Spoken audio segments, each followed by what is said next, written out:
পালা নেকি কিবা সংবাদ? মিলিছে সুসংবাদ বিচাৰিলে পোৱা যাব তাৰকাৰ মস্তিকৰ মণি। কোনে দিলে সংবাদ? কোৱা মোক নকৰি পলম লৈ এই হলৰূপী অষ্ট ভয়ংকৰ হলধৰে হব অগ্ৰসৰ। সকলো বাধা অতিক্ৰম কৰি দ্বাৰকাৰ কৃষ্ণধনকে কৰিম উদ্ধাৰ।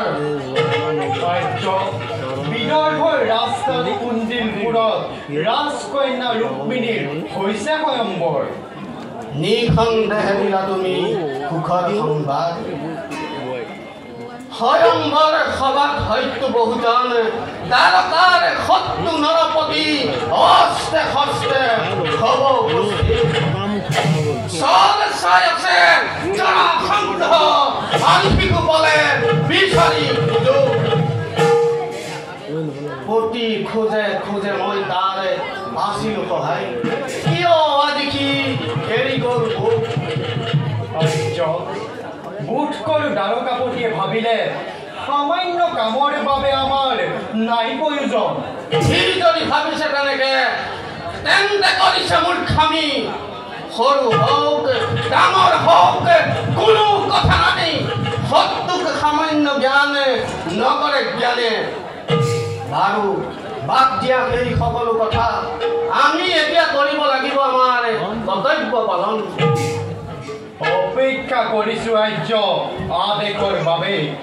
আদেশ পালে ততালিকৈ গৈ দ্বাৰকাৰ শিৰৰ কুখন যেনে তেনে আমি কৰিম উদ্ধাৰ।